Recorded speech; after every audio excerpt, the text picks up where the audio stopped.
하나님께서 에스겔 선지자를 통해서 유다와 예루살렘, 이스라엘의 회복을 말씀하십니다.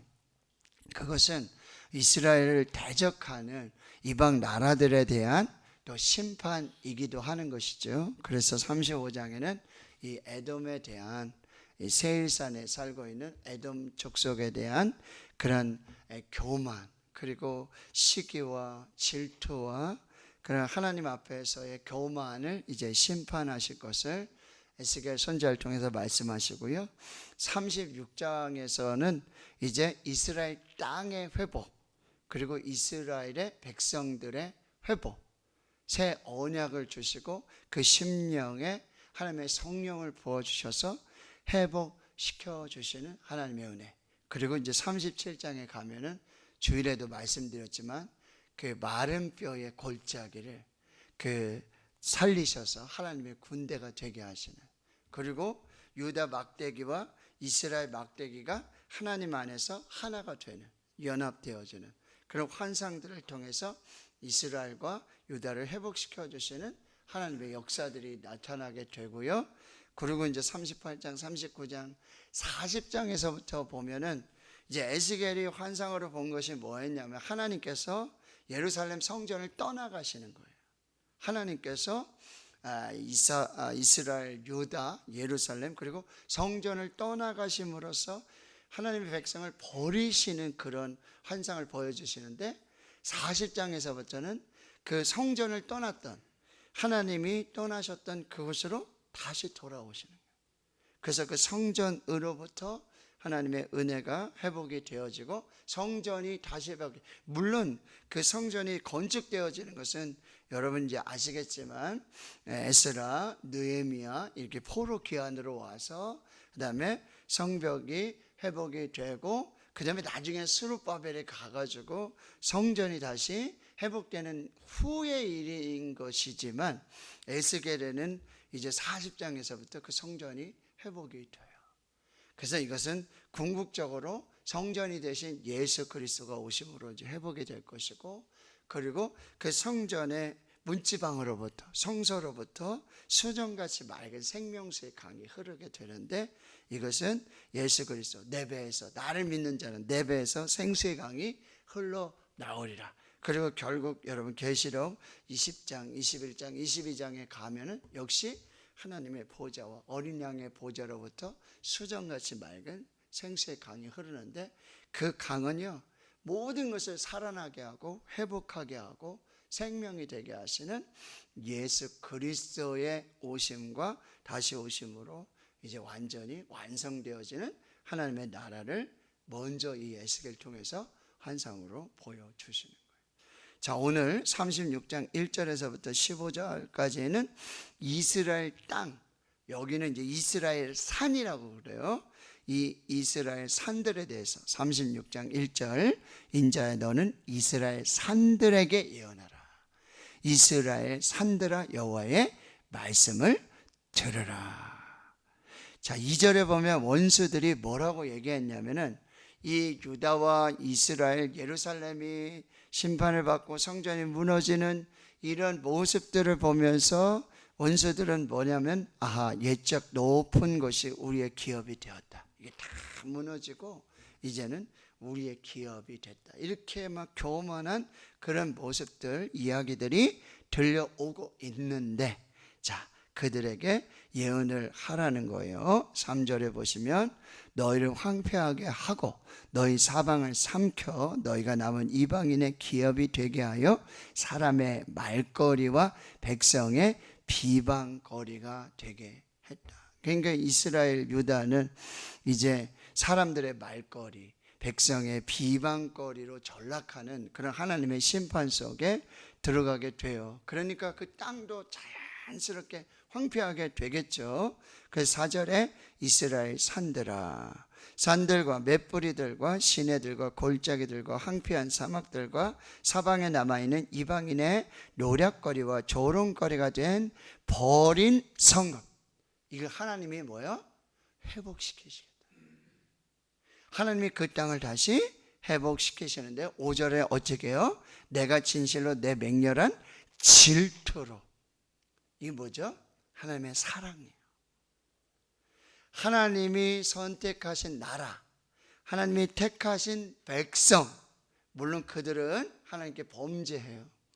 우상을 섬기고 불신앙하고 불순종하는 범죄를 행해요. 그래서 하나님께서 그들을 심판하실 수밖에 없어요. 그런데 하나님의 선택한 나라, 그 백성들이 이방인의 노략거리가 되고 말거리가 되고 이렇게 하나님 앞에 있는 모습을 더 견딜 수가 없는 거예요. 하나님 너무나 사랑하시기 때문에 그걸 견딜 수가 없는 거예요. 그래서 그 맹렬한 질투로 자 이방인과 그리고 애굽, 에돔 온 땅을 하나님께서 심판하심으로 대적들은, 이방인들을 하나님이 심판하셔서 다시 회복이 되게 하는 거예요. 왜냐하면 그들은 심히 즐거워하는 마음과 멸시하는 심령으로 내 땅을 빼앗아 노력하여 자기의 소유를 삼았다. 이 땅은 하나님의 땅이고 이 땅은 하나님의 백성이고요. 그리고 여기는 다 내 양떼라고 그러잖아요. 하나님의 양떼거든요. 그거를 이방인들이 와서 어떻게 하는 거예요? 하나님의 나라, 하나님의 백성들, 하나님의 땅을 막 노력하고 그렇게 하면서도 뭐야? 즐겁게, 그리고 멸시하는 마음으로 내 땅, 내 백성, 내 나라를 막 짓밟는, 그거를 하나님이 견딜 수가 없는 거예요. 그 질투하는, 맹렬한 질투하시는 사랑으로 다시 회복하시겠다라고 하는 거예요. 그래서 6절에 너는 이스라엘 땅에 대해서 예언하라고 하는 거예요. 내가 내 질투와 내 분노로 말하였노니. 이게 하나님의 맹렬한 사랑의 질투, 사랑의 분노로 이제 이방인의 수치를 당한 이 이스라엘 그 땅을 다시 회복시켜 주시는데 7절에 어떻게 하시냐면은 내가 사방에 있는 이방인이 자신들의 수치를 반드시 당하니, 그들도 똑같이 하나님께서 수치를 주심으로 이제 회복을 주시는 거예요. 그래서 8절에 여러분 그러나라고 하는 단어, 그러나 하나님의 땅, 하나님의 백성, 하나님의 나라를 그렇게 대적하고 짓밟는 그들에게는 너희들이 말거리와 비방거리가 되었던 것처럼, 수치를 당했던 것처럼 그렇게 똑같이 수치를 당하게 함으로 보복하실 것이고, 그 맹렬한 질투, 사랑하시는 그 분노로 그렇게 하실 것이고, 이제 8절 이하에 보면 이스라엘 산들, 자 이스라엘 땅은 하나님께서 이렇게 회복시켜 주시겠다. 그러나 하나님이 회복시키신다. 너는 가지를 내고 내 백성 이스라엘 위하여 열매를 맺게 될 것이다. 왜요? 이제 포로에서 이제 하나님의 백성들이 돌아올 때가 됐으니까 이제 미리 준비하신 거예요. 하나님은 그 이스라엘 땅의 그 산들에 나무들에게 가지를 내게 하고 열매를 맺게 와서 포로로 돌아온 하나님의 백성들이 먹고 살 수 있는 걸 하나님이 이렇게 준비하십니다. 여러분, 지금 하나님께서 코로나라든지 경제적으로, 정치적으로 너무나 황폐하고 연약한 우리 대한민국 이 땅의 하나님의 백성들 하나님께서 회복하시는 줄 믿습니다. 근데 하나님이 우리가 보지 않는데 미리미리 하나님이 다 준비하시는 거예요. 하나님의 때에 맞추어서. 하나님의 타이밍은요 절대로 늦지 않습니다. 하나님의 타이밍은 이르지도 않아요. 정확한 하나님의 시간표에 따라서 지금 하나님의 역사가 진행이 되는 거예요. 그거를 신뢰하고, 지금 우리 눈에 보이지 않더라도, 지금 우리 앞에 나타나지 않더라도 하나님의 일하심과 회복하심, 하나님의 때, 하나님의 시간을 우리가 신뢰하면서 하나님 앞에 서게 되는 거예요. 그러면 9절에 어떻게? 내가 돌이켜 너희와 함께 할 것이다. 여기 돌이키다. 하나님이 이스라엘을 떠나셨잖아요. 성전을 떠나셨잖아요. 버리셨잖아요. 근데 내가 다시 돌아와서 너희와 함께한다. 임마누엘. 그것이 바로 회복의 시작이다. 그 임마누엘은 뭐예요? 세상 끝날까지 영원히 함께 하시겠다는 약속이라고 한다는 거예요. 그래서 10절에 내가 또 사람을 너희 위에 많게, 그 수를 계속해서 번성하게 할 거예요. 그리고 이 성읍에 거주하게 하고 빈 땅에 건축하게 하시는 하나님의 회복이 시작될 것이다. 그리고 11절에는 내가 너희 위에 사람과 짐승을 많게 하되 그들의 수가 많고 번성하게 할 것이고, 어떻게 해요?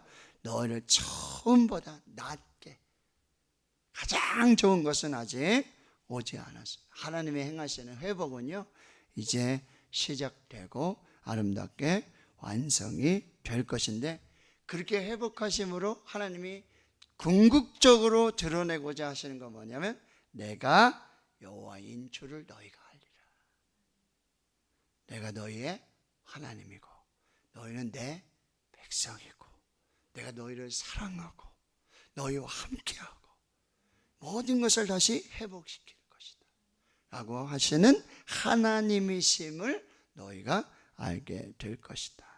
12절 내가 사람을 너희 위에 다니게 하리니 내 백성 이스라엘들, 그래서 너희의 기업이 되고 다시는 그들이 자식을 잃게 되는 일이 없도록 하나님이 회복시키시겠다라고 하는 거예요. 그런데 13절에 이 땅은 사실 어떤 땅이었냐면, 너는 사람을 삼키는 자요 내 나라 백성을 제거하는 자라. 이게 뭐냐면 민수기 13장에 12 정탐이 다녀왔는데 10명의 정탐이 그 땅에 가봤는데 사람들이 장대 아낙 거인족 속이고 성읍은 높고, 그 땅은 뭐예요? 사람을 삼키는 땅이고 사람을 죽이는 땅이고 우리가 그 땅에 들어가면 다 죽습니다 라고 불평하고 불만했던 10명의 정탐꾼들이 했던 얘기가 그 땅에 대한 보고였어요. 그런데 뭐예요? 갈렙과 여호수아와 갈렙은 그 땅은 하나님의 땅이다, 하나님이 함께 하시는 땅이다, 하나님이 우리에게 주신 땅이다, 그 땅 그 백성은 우리의 밥이다 가자 했는데 10명이 이기잖아요. 그렇죠? 근데 그렇게 악평하고 불평했던 그 땅은 14절 다시는 사람을 삼키지 아니할 것이고 다시는 내 나라 백성을 제거하지 아니하게 될 것이고, 너를 여러 나라의 수치를 듣지 아니하게 하며 만민의 이 배방을 다시 받지 않게 하며 내 나라 백성을 다시 넘어뜨리지 아니하는 하나님이 함께 하시는 땅, 하나님이 돌보시는 땅, 하나님이 축복하시는 땅, 그 땅으로 하나님이 회복시켜 주실 것이다. 자, 하나님의 회복은요, 원수 이방 나라들에 대한 심판으로 시작되고 하나님의 땅을 다시 회복시켜 주시는 그 땅으로 회복시켜 주시는데, 자, 이방 나라들 하나님을 업신여기고 하나님의 백성들을 조롱하고 하나님의 나라를 핍박했던 그 죄를, 그 교만을 하나님 결코 가볍게 여기지 아니하시고 그대로 갚아 주실 것이고, 이제 하나님이 이스라엘 회복과 그 땅의 번영, 그 산들에 가지를 내고 열매를 맺게 하고 이제 돌아오는 하나님의 백성들을 맞을 수 있도록 하나님이 다 미리 준비하시면서 하나님의 때에 이루실 놀라운 일들을 이제 예언으로 말씀해 주시는 거예요. 땅이 다시 새롭게 회복이 될 것이고, 그리고 풍성하고 놀라운 번영과 축복의 역사들이 시작될 것이다. 그래서 너희들이 내가 여호와인 줄 알 것이다, 내가 너희의 하나님이 된 것임을 알 것이다. 여러분, 지금 우리가 어느 땅에 있는지, 어떤 환경에 있는지, 어떤 상황 속에 있는지, 그런데 하나님이 회복시키십니다. 하나님이 함께 하십니다. 하나님이 준비하십니다. 하나님이 일하십니다. 하나님의 때에 하나님의 방법으로 이루실 것을 우리는 신뢰하고 믿음으로 기도하면서. 근데 여러분, 말씀 보고 기도하는 사람에게 하나님 분명히 보여주세요. 넌 내게 부르짖으라 내가 내게 응답하겠고 내가 알지 못하는 크고 은밀한 일을 내게 보이리라. 하나님, 여기서 여러분 무릎 꿇고 기도할 때, 눈 감고 기도할 때 하나님 환상으로 보여주세요. 그리고 한글 번역은 내가 내게 보이리라 했죠. 영어 번역 원문에 보면 말해줄 것이다. 어떻게 해요? 말씀을 통해서. 그러니까 여러분, 세상의 소리, 사람의 말, 사탄의 말, 이거 듣지 말고 하나님의 말씀을 들어야 돼요. 하나님의 말씀을 붙들고 기도하면서 하나님이 보여주시는 환상과 계시의 역사들을 이루게 되는 것을 여러분이 꼭 보시고, 아빠와 아들이 사막을 횡단합니다. 예. 사막에 뭐 아무것도 없죠. 길도 없고. 그런데 이 아들이 불평하고 원망하고, 아버지가 조금만 참자, 우리가 여기를 지나면 반드시 마을이 나오고 생명이 시작될 것이다. 그래도 아들이 또 참고 아빠와 함께 같이 길을 갑니다. 사막. 근데 뭐 마을은커녕 뭐 생명은커녕 무덤들이 보이기 시작하는 거예요. 무덤이 보이는 거예요. 그러니까 아들이, 아빠, 생명은 또 사람은 보이지 않는, 여기 무덤밖에 없지 않습니까? 죽음밖에 없지 않습니까? 아버지가 이렇게 얘기합니다. 무덤이 있다는 것은 근처에 마을이 있고 사람이 있다라고 하는, 여러분, 똑같은 무덤을 보면서도, 죽음을 보면서도, 그렇죠? 어떤 관점에서, 어떤 믿음에서 보느냐. 서울의 지구축교회 이동원 목사님 목회하시고 이제 은퇴하시고, 진재혁 목사님이 오셔서 후임으로 약 10여 년 이렇게 목회하시고, 지금은 아프리카 선교사로, 케냐에 선교사로 파송받으셔서 거기 가서 또 사역을 더 잘 하세요. 그런데 목사님이 그런 얘기 하셨어요. 하나님의 하시는 일의 끝, 궁극적인 끝은 해피 엔딩이다. 아무리 영어가 짧으셔도 해피 엔딩이라는 걸 모르시지는 않겠죠? 행복으로 끝나요. 하나님이 하시는 일의 핵심, 끝은 궁극적으로 해피 엔딩이에요. 여러분, 우린 죽으면 천국 가요. 이 땅에서도 천국을 사는 줄 믿습니다.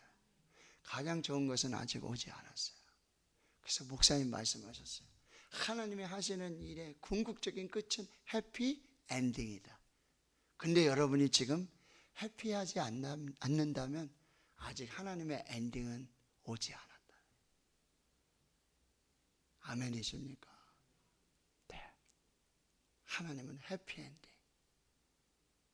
그래서 여러분, 반드시 하나님이 살리시고 회복시켜 주시고 새 일을 행하시는 하나님의 역사. 근데 그거는요, 하나님의 그 크신 사랑, 변하지 않는 그 신실하신 하나님의 사랑에 근거한 약속이고 축복이라는 거예요.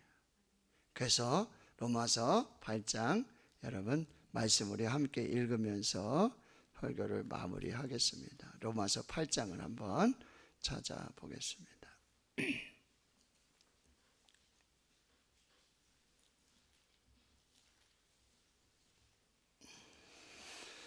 네, 로마서 8장 31절부터 제가 읽어드리면 여러분 또 마음에 새기시길 바랍니다. 그런즉 이 일에 대하여 우리가 무슨 말하리요? 만약 하나님이 우리를 위하시면 누가 우리를 대적하리요? 자기 아들 아끼지 아니하시고 우리 모든 사람을 위하여 내주신 이가 어찌 그 아들과 함께 모든 것을 우리에게 주시지 아니하겠느냐?